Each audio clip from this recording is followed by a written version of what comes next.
औज़ुबिल्लाहि मिनश्शैतानिर्रजीम बिस्मिल्लाहिर्रहमानिर्रहीम। हकीम मियाँ Mohammad Ehsan YouTube channel मतलब एहसन की वसातत से एक नए नुस्खे के साथ आपकी खिदमत में हाज़िर है। आज का नुस्खा जरियान, एतलाम और सूरत अंज़ाल तीनों अमराज पे एक ही नुस्खा इंशाअल्लाह अल्लाह के फज़ल व करम से बेहतरीन नताइज का हामिल होगा। बिल्कुल आसान, बिल्कुल सस्ता, बिल्कुल सादा, सारी चीज़ें आम मिल जाती हैं। आप बनाएं, आप इस्तेमाल करें, इंशाअल्लाह बफ़ज़ल ताला 5-6 दिन में ही मर्ज़ में अफाका आएगा और बेहतरी आएगी। हल्दी आपने 3 तोला लेनी है।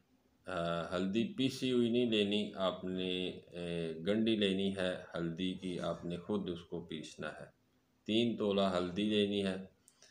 अजवैन खुरासानी 2 तोला आपने लेनी है। अजवैन खुरासानी 2 तोला और 1 तोला आपने काफूर लेना है। ये 3 ही अज्ज़ा हैं, ये आपने लेने हैं। हल्दी 3 तोला, अजवैन खुरासानी 2 तोला और काफूर 1 तोला।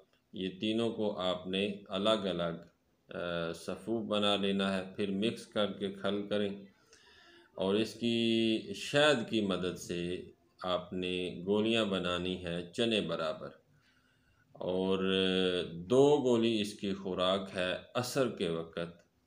कोशिश ये करें कि गाय का दूध हो, इससे भी बेहतर है कि अगर बकरी के दूध के साथ लें।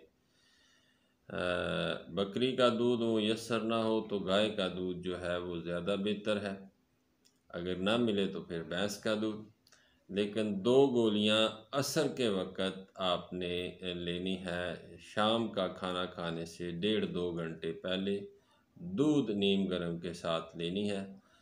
4-5 दिन के इस्तेमाल से एतलाम का मसला, जरियान का मसला इंशाअल्लाह बफ़ज़ल ताला ठीक हो जाएगा। बाकी रही बात सूरत अंज़ाल की, तो उसके लिए आपने 10 से 12 दिन इसे यूज़ करना है, तो आपको इंशाअल्लाह रिज़ल्ट मिलेगा। और ये एक बेहतरीन नुस्खा है, कोई साइड इफ़ेक्ट नहीं है, काफूर की मिक़दार भी कोई ज़्यादा नहीं है। और इसके अलावा ये है कि अजवैन खुरासानी इतनी मिक़दार में कोई नुकसानदेह नहीं है जितनी मिक़दार में बताई गई है। तो उम्मीद है आपको सादा सा नुस्खा पसंद आया होगा। अगली वीडियो तक के लिए इजाज़त दीजिए। फ़ी इमानिल्लाह।